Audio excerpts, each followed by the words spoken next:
एक बार की बात है। एक गांव में एक मोमोज वाला अपनी बीवी के साथ मोमोज की दुकान चलाता था। उसमें उसने कई तरह के मोमोज रखे थे। दूर दूर से कई मोमोज वाले उन्हें खाने आते थे। अजी, आप जो भी कर रहे हो वो आपको करना नहीं चाहिए। क्या कर रहा हूँ मैं? अगर मैं ऐसा ना करूँ तो मेरे मोमोज में वो स्वाद ना आएगा। तूने ये जो इतना सोना चांदी पहन रखा है ना, वो सब मेरे पसीने की ही कमाई है, समझी? चल, अब ज्यादा ज्ञान मत दे और जाकर अपना काम कर, और नहीं तो जाकर आराम कर। ये सब मैं अपने बच्चों के लिए ही तो कर रहा हूँ। विमला कुछ नहीं बोलती और वहां से चली जाती है। ये सब एक चुड़ैल देख रही होती है। ये नहीं सुधरने वाला, इसे तो मजा चखाना ही पड़ेगा। बस एक मौके की तलाश है। कुछ दिनों पहले की बात है, जब एक दिन मोमोज बनाते समय और गर्मी बहुत होती है, छोटू को बहुत पसीना आ रहा होता है और उसका पसीना बहकर आटे में गिर जाता है। अरे, ये क्या हुआ? मेरा पसीना तो इस आटे में गिर गया। अब मैं क्या करूं? इसे फेंक दूं? तभी वहां विमला आती है और वो पूरी बात उसे बताता है। छी छी, हमें इसे फेंक देना चाहिए। लोग हमारे मोमोज को बहुत पसंद करते हैं। बहुत विश्वास है उन्हें कि हम साफ सफाई से सब बनाते हैं। लेकिन हमारा इतना सारा आटा बेकार चला जाएगा। पता है कितना महंगा है मैदा? कोई बात नहीं, कौन सा किसी को पता चलेगा। हम इसे ऐसे ही बना देते हैं। विमला के मना करने पर भी छोटू उसी आटे के मोमोज बनाकर बेचता है। उस दिन उसके सारे मोमोज एक ही घंटे में बिक जाते हैं। अरे वाह, मेरा पसीना इसमें क्या गिरा। ये मोमोज तो लोगों को बहुत पसंद आने लगे और आज एक घंटे में ही सब बिक गया। क्यों न मैं रोज आटे में थोड़ा सा अपना पसीना मिला दिया करूं।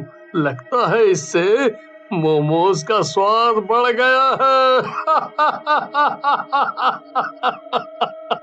तब से छोटू जब भी मोमोज का आटा गूंथता उसमें अपना पसीना मिला देता।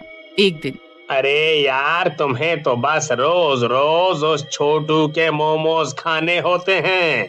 कभी घर पे भी बना लिया करो। अजी, घर के खाने में वो स्वाद कहाँ। अरे, ये दुकान वाले इतनी साफ सफाई से कुछ नहीं बनाते। इन्हें बनाते देख लोगी ना तो कभी बाहर का नहीं खाओगी जो चटकारे ले लेकर खाती हो। ऐसे ही लोग रोज छोटू के मोमोज खाने आया करते और उसकी दुकान खूब चलने लगी। हे भगवान, ये आदमी तो बहुत ही बेशर्म है। इसे बिल्कुल भी दया नहीं आती। इतने छोटे छोटे बच्चे आते हैं इसकी दुकान पर, अगर बीमार हो गए तो। लेकिन इससे इन सब बातों का कोई उम्मीद रखना ही बेवकूफी है। लेकिन कुछ तो करना ही होगा। अब तो इसने हद ही कर दी है। तभी चुड़ैल उसकी दुकान के पास आती है। छोटू, अब बस कर, बहुत हो गया। चुड़ैल उसे गर्दन से पकड़ने की कोशिश करती है लेकिन पकड़ नहीं पाती। ये क्या, फिर वही। मैं इस आदमी से कब से बदला लेना चाहती हूँ, लेकिन मैं क्या करूँ। मैं एक चुड़ैल हूँ, कैसे बदला लूँ इससे। चुड़ैल को बहुत गुस्सा आता है और वो जोर से अपने मुंह से हवा फेंकती है तो छोटू की दुकान में आंधी सी आने लगती है। सारे बर्तन नीचे गिर जाते हैं। अरे, ये क्या हो रहा है? नहीं नहीं, ये अचानक से आंधी कैसे आने लगी? मेरे सारे मोमोज गिर गए।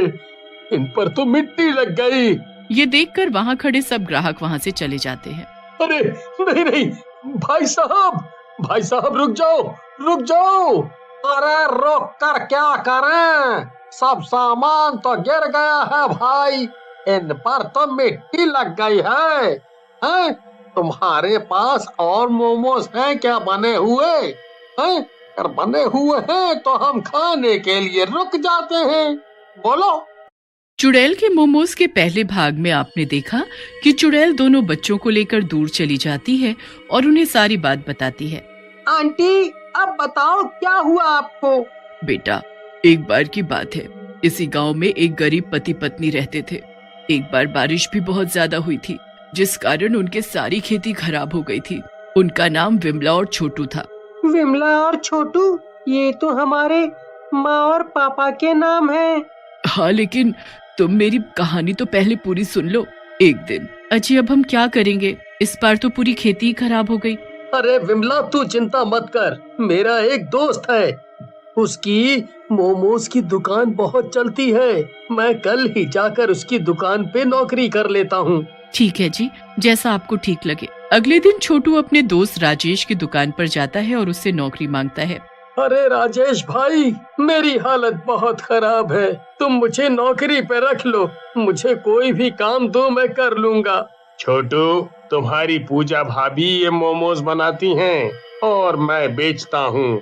उसके हाथों में तो जादू है। आसपास के सब लोग यही सोचते हैं कि इसे हम बनाते कैसे हैं, लेकिन इसे बनाने का तरीका तो तुम्हारी भाभी को ही आता है।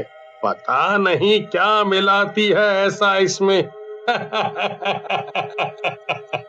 अब तुम आ गए हो तो मेरी मदद हो जाएगी। तुम लोगों को डालकर देते जाना, मैं सबसे पैसे लेता जाऊंगा और एक टोकन दूंगा। जो तुम्हें वो टोकन देगा उसे तुम मोमोज देते जाना, ठीक है? हाँ ठीक है राजेश भाई, तुम चिंता मत करो, मैं समझ गया। फिर छोटू अगले दिन से ही काम पर लग जाता है। फिर सब ऐसे ही करते हैं। पूजा सुबह जल्दी उठकर मोमोज बनाती है और फिर राजेश और छोटू उन्हें लेकर बेचने जाते। सब बहुत अच्छा चल रहा था। राजेश की कमाई भी बहुत अच्छी थी। एक दिन राजेश की तबीयत खराब हो जाती है। छोटू, मेरी तबीयत बहुत खराब है। आज तुम और पूजा साथ में जाकर मोमोज बेचो। आज मैं तुम्हारे साथ नहीं चल सकूंगा। अरे पूजा भाभी गर्भवती है, वो क्यों जाएगी? मैं अकेले ही संभाल लूंगा। तुम आराम करो राजेश भाई। इतना बोलकर राजेश छोटू को दुकान की चाबी दे देता है। उस दिन छोटू ही पैसे लेता है और मोमोज भी खुद ही अकेले बेचता है। शाम को जब सारे मोमोज बिक जाते हैं तो वो दुकान बंद करके जमा किए हुए पैसों को गिनता है। अरे वाह, इतने सारे पैसे!